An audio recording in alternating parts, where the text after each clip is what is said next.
worthy rabbis, and friends.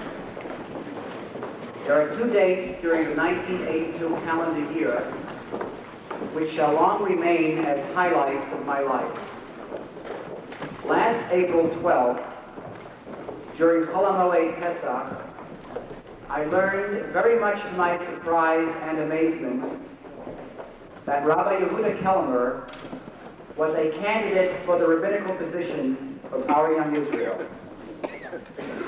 Never in my wildest dreams did I ever imagine that the Rav of my parents' shul, someone about whom my wife Carrie and I had heard so much and saw firsthand, but only fleetingly on our visits to Boston, would become the Mora de Asra of our congregation.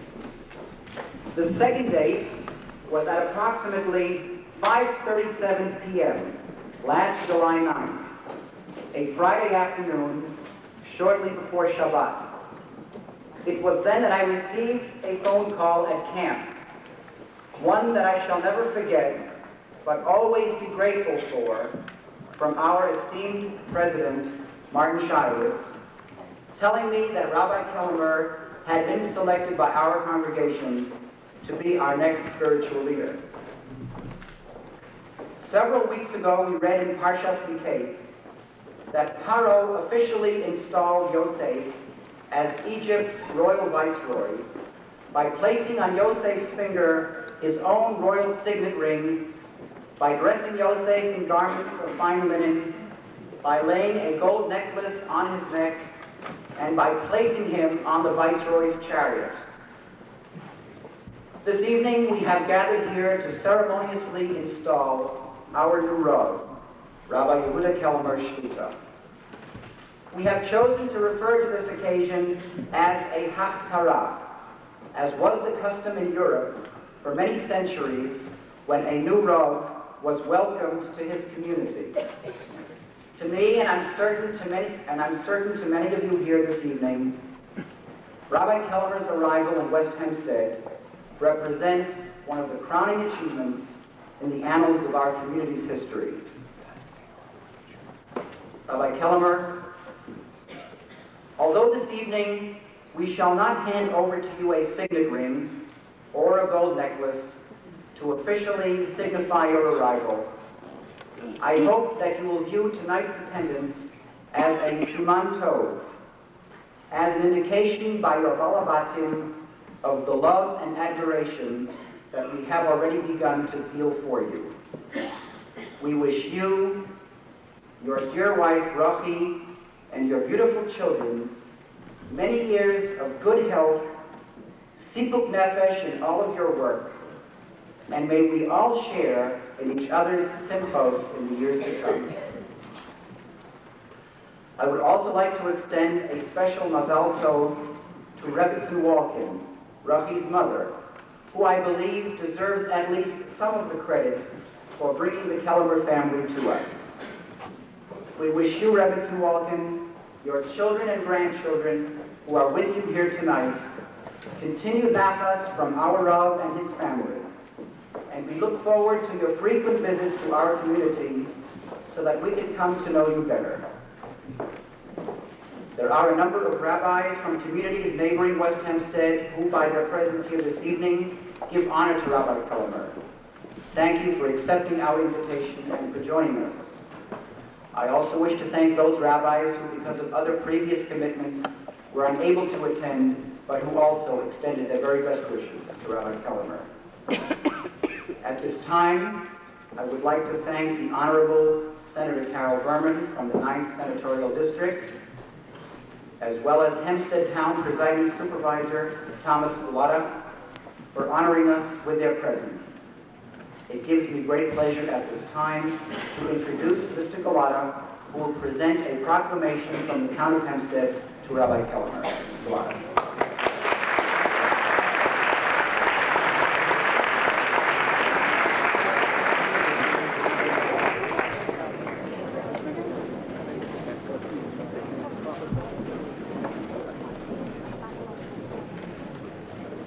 Rabbis, members of the clergy, all friends and neighbors, members of the congregation, Young Israel at West Hempstead, it's a privilege and a pleasure for me to be able to join with you this evening on this very, very special occasion.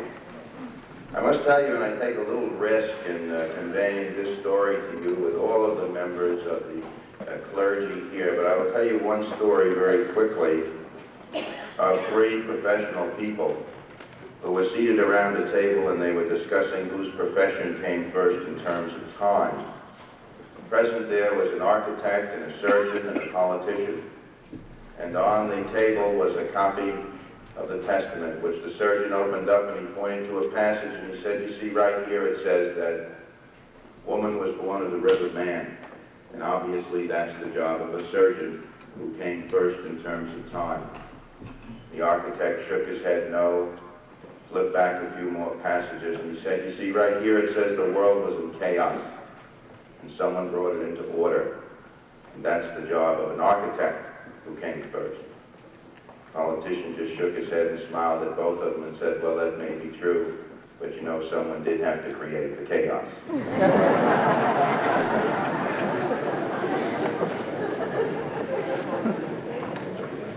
Now, it has been said that an architect can build a house, but he can never really build a home.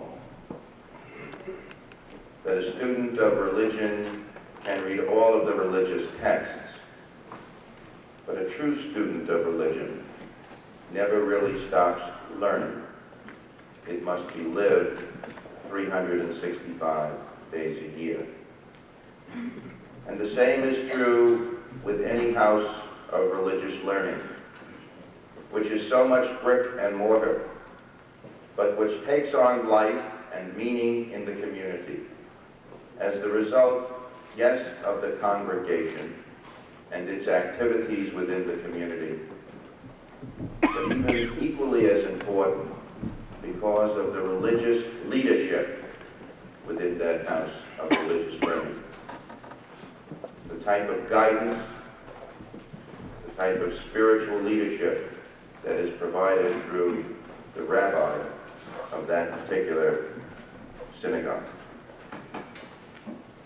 The synagogue of Young Israel of West Hempstead has been a beacon of light in our community for many years.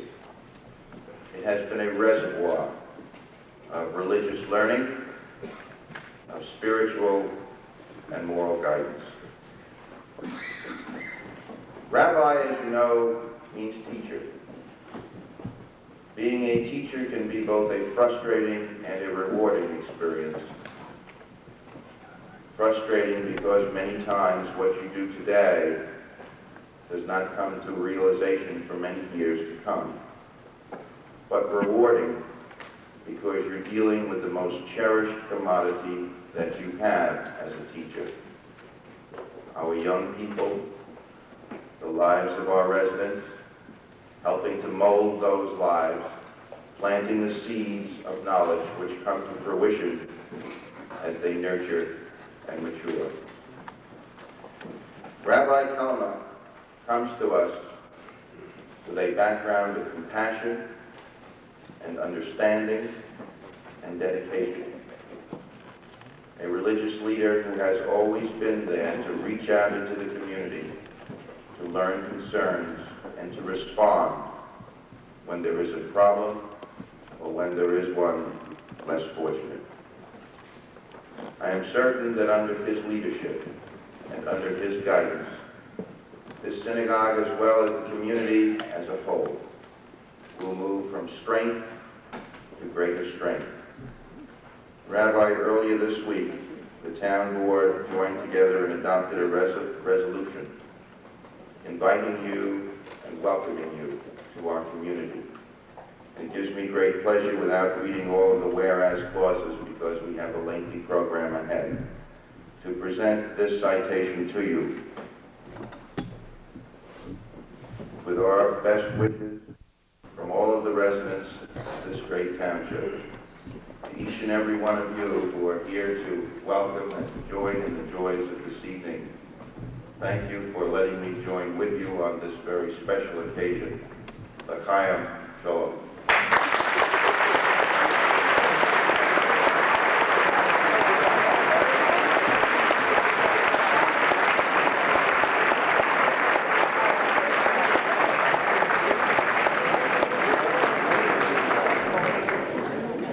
Thank you, Mr. Galata. Before we go ahead with this evening's program, I would like to thank the Hebrew Academy of Nassau County for graciously making this facility available to our young Israel. I should mention that the installation committee initially felt that this event should take place ideally in our own shul. But because we did not want to turn away even one person, and this is not a plug for our building committee, we decided to come here. By the looks of our audience, I'm certainly glad we did. By the way, the flowers on stage are compliments of Stefan's Florist in Cedarhurst. My heartfelt thanks to all of the members of the installation committee for making this labor of love so much easier for me, and for helping to make this night one which I hope will be long be remembered by all of you. Our next speaker is someone who I have come to admire and respect, and am proud to call my friend. Although his term as our congregation's president is slowly drawing to a close, I feel certain that the impact of his accomplishments will remain a dynamic force in the future of our community's history. I know that he takes special pride in being on stage tonight to greet his rabbi. With a feeling of gratitude and thanks, I am proud to present our president, Mr. Martin Shires.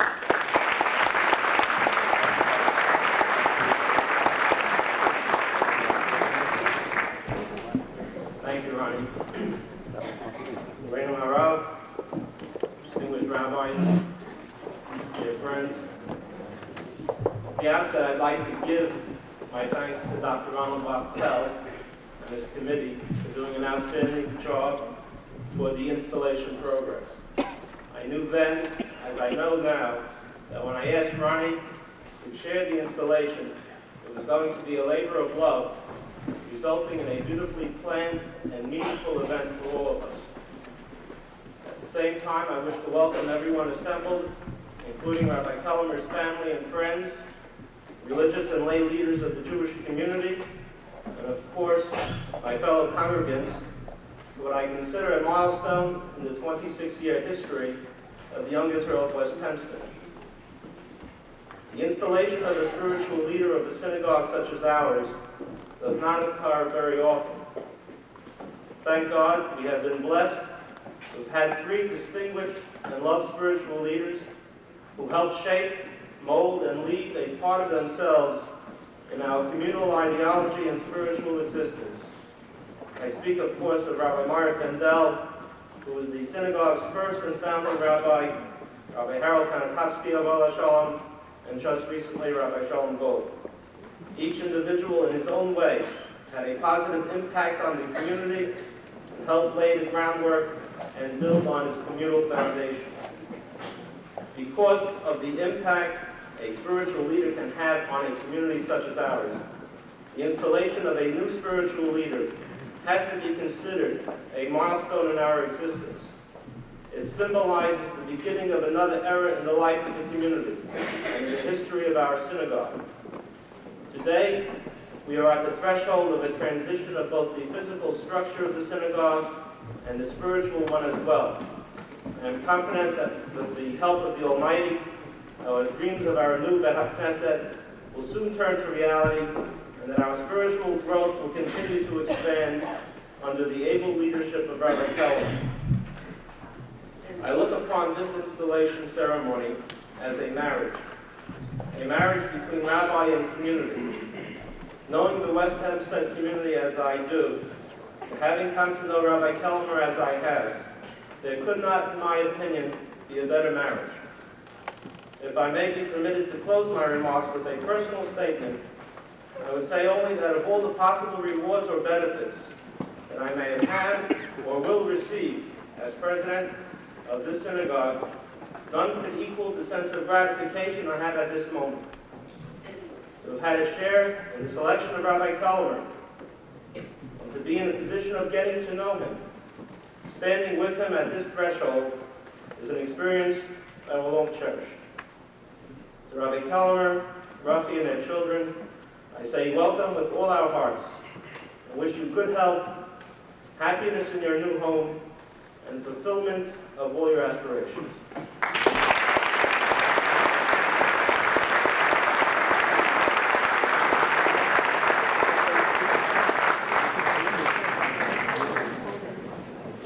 Thank you, Moshe, for those beautiful words. Sisterhood's co-president and my family were neighbors until a few years ago when we moved to a larger home. From the time she moved into our community, I recall that she immediately involved herself in shul activities and now gracefully shares the mantle of Sisterhood's leadership. It is with pleasure that I introduce the co-president of Sisterhood, Mrs. Henny Allenstern.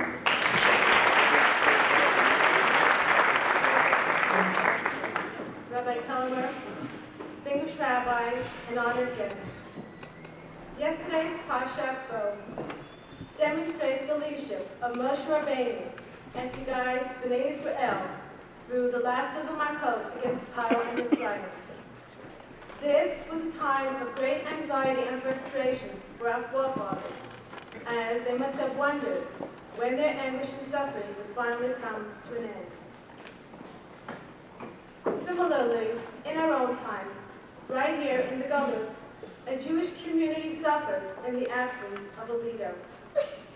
Missing is that definitive statement a Kahila makes through the filtering wisdom of its rabbi, who is every shul's unified voice. For 4 months now, we, the Jewish community of West Hempstead, may be compared to a rudderless ship, sturdy and graceful, but without direction. Hashem has seen fit to put an end to our anxiety by sending us Rabbi Kelemer, his wife, and wonderful family. It gives me great pleasure to tell everyone assembled here that we have been zochah to have in our new Morid Asra a man of great warmth and sensitivity who deeply believes in a strong community and family life that glows with Yiddishkeit. No longer will we have to scrounge for the shiurim that are endemic to a growing Orthodox community. And as co-president of the Sisterhood, we look forward to the already known responsibility of his wife. Brookline is truly sorry to see them go, and for good reason. It is our intention to welcome you, Rabbi Kelemer, and your family into the heart of our community with the same warmth that we know you bring to us. On behalf of my co-president, Marty Walensky, the Sisterhood, and all who have gathered here this evening, Bruchim Haba'im, and may we grow together to Torah U'Matzim Tov.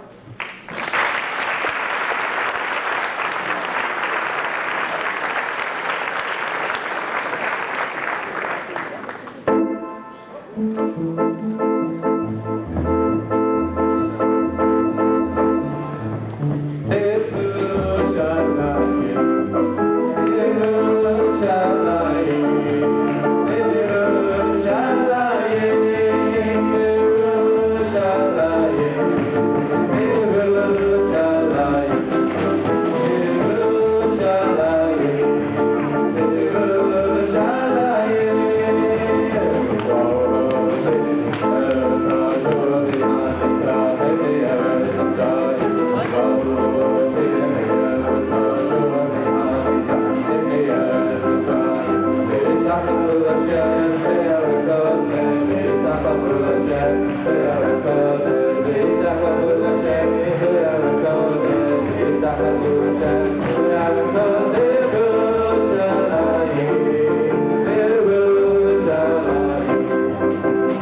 congregation has always taken pride in its affiliation with its parent body, the National Council of Young Israel. We have had show members honored at annual dinners of both the National Council as well as the Council of Young Israels in Israel. Our next speaker, who is the man on the job, so to speak, who runs the daily affairs of the National Council in all parts of the world, was especially helpful to me in the early stages of planning tonight's program. I wish to thank you publicly, Rabbi Sturm, for your assistance and wish you many years of good health so that you may continue to work in behalf of Klal Yisrael. Please welcome, with some words of greeting, Rabbi Ephraim Sturm, Executive Vice President, National Council of Young Israel.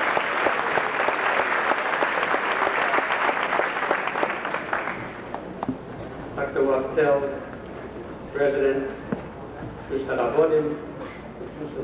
Yasser, Rabbi Kelemer, special greetings to State Senator Carol Berman, the only one I know who went from major to full colonel in 1 week. First Brigade, 9th Regiment. From a lowly light colonel to a full colonel, we salute you. In the 5 minutes allotted to me, I could spend 2 minutes telling you a funny story. You want that? It's going to beat anything else.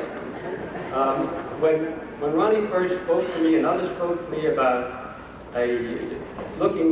interviewing rabbis for Young Israel at West Hempstead, I asked that perpetual question, that old question: would you take an 80-year-old man with a speech impediment married to a convert who wanted on a murder rap? So they said, should you? Of course not. And I said, you just turned down Moshe Rabbeinu.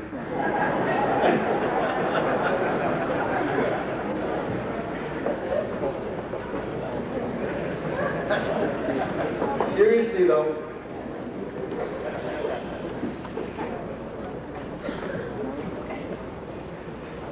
I would prefer using the next few minutes, not in accolades, not in platitudes, but rather to discuss the awesomeness of choosing a rabbi and having a rabbi and being a rabbi. There's an interesting midrash that says that when God first came to Moses and said to him, lead this people, take them out of Egypt, lead them to a promised land, give them the Torah, Moses' first response was, who can lead a people in the heat of the summer, in the cold of the winter? Where will I find bread and water to give them? How will I relate to all the pregnant women?